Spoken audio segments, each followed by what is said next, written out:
I've been wanting to make this video for the last couple of weeks now, but I just haven't had time to do it. But today's finally the day. I'm finally going to get to clear off my patio by getting this giant bumper out of the way. So this is my new KBD Nismo V2 style front bumper that we're going to be throwing on the Z today. Now, because it is KBD, that means it is polyurethane, which means it is very flexible and very flimsy. So I'm hoping that there's not too many problems when installing it. I have read some things that whenever it's actually installed, the bottom of it kind of sags a little bit, so hopefully we don't run into that problem, but if we do, we'll just have to figure something out. So because the Z was wrecked, I'm fully expecting this bumper to not line up, and I'm anticipating having fitment issues, which is why we got zip ties. However, hopefully it does line up pretty well and we don't have too many issues. So the first thing I'm going to do is actually take my drill bit and drill out holes where all of these little indentions are, because that is where it is supposed to line up with the core support, which is where all of the tabs are supposed to go in. Alright, so as you can see, I got all of the holes drilled in the bumper. Now I actually do not have the tabs from the OEM bumper, so I'm gonna have to use the zip ties anyway. So right now I'm just going to zip tie every single one of these holes up to the mounting points on the core support. I feel like this is gonna be hard to do by myself.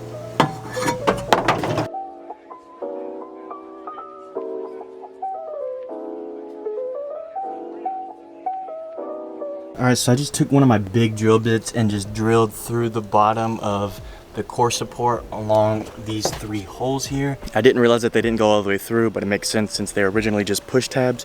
But now that I got all of them drilled through, I'm gonna go ahead and put the bumper back on and zip tie it all up and see how it fits. So I'm not really sure where I left off because I've spent the last few hours trying to mount my headlights up, because since the wreck I've not been able to get this driver headlight in its correct mounting position, and through a little bit of botched work, as you can see, we got it pretty much lined up, so hopefully it should be good like that. But as you can see, I also went ahead and got the bumper zip tied up in 4 different places along the top center spot. So now all that's left to do is the outsides. So for the outsides, I'm actually not going to be mounting it how the OEM bumper is mounted. I actually picked up this quick release bumper kit from 6-Speed. So if you don't know how that works, you basically just drill a hole in the fender and then the bumper on the outside, and then you bolt in these small little pieces on top of the fender and bumper, and then you connect them with this rubber band, except it'll be stretched a little bit. That way it holds the bumper to the fender tightly, and when you want to go to take it off, you just stretch the bumper around them and you can pull it right off. So before I just start drilling, I'm going to line up the bumper with the fender and find the best spot for me to actually drill to put the quick release. So I obviously can't do that with one hand while I'm holding the camera. So I'm gonna go ahead and find the spots, mark them with a Sharpie, and then go ahead and drill the holes in, and I'll show you guys whenever I'm bolting in the quick release. So I went ahead and just finished putting the quick release in on this side. I also put a zip tie on the inside of the fender and bumper to hold this little excess piece here in, because it was poking out. There is a little bit of a gap between the fender and bumper and the headlight, but that's just because the headlight is not in the perfect alignment since the wreck. So now I'm gonna go ahead and do the other side, and then I'll show you guys what the final product looks like. So it is about to start raining, so I'm gonna try to make this quick, because I really want to get this finished today.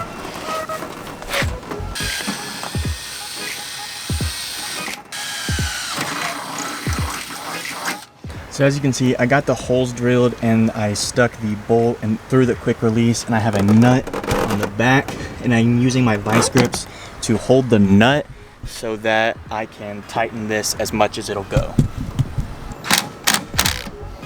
So now that should be tight enough. I'm gonna take those off. I'm gonna go ahead and do the exact same thing on the fender side. So I got the quick release part on, and this is why you can see I went ahead and put a zip tie here on the other side, because that zip tie helps it hold it more in place, which makes the fitment better. Otherwise it's just gonna sag like this and it does not look good. So I'm gonna go ahead and put a zip tie on this part as well, and that should be the end of it. And just like that, the new bumper is installed, and we're almost looking like an actual car again. Fitment is not great, as I was saying. However, it's not too bad. I think the fitment is better on the driver's side, but I mean, it's a drift car. I'm not concerned about the little things like that. Obviously, I still have to fix my hood fitment because this thing did get damaged in the wreck, and I'm trying to get away with not buying a new one. Hopefully tomorrow I'll be able to get the hood fixed enough to where it fits right and doesn't look too bad. This is the driver's side. You know what, actually the fitment is worse than I thought it was, but you know what, it is what it is. It's not too bad over here, just with this headlight, it's kind of bad, but it is what it is. I did end up putting a zip tie on either side on the inside here because this was sagging really low and I don't want it to end up dragging the ground. So I have the zip ties holding up each side. When I take this off to wrap the car, I might end up actually just cutting out a big chunk of this center piece because it's not really doing anything, but we'll figure that out when we get there. I was gonna go ahead and put the side skirt back on this side, but it's getting late and I'm pretty sure it's about to start raining, so I'm gonna have to do that in a different video. But this is the car almost back in one piece. I'm super excited to finally have the bumper back on it. If you guys enjoyed this video or found it helpful, leave a like. It helps the video, helps the algorithm, you know how it goes. If you want to keep up with the resurrection of the 350Z drift car, hit that subscribe button, hit the bell to turn your notifications on so you don't miss the next video. I think the next thing we're going to tackle besides the hood is cleaning up the wheels so that they look new again, bringing the shine back to the chrome wheels, but I'm not positive. We might be doing something else. Well, with all that being said, I appreciate you guys for being here. Peace out.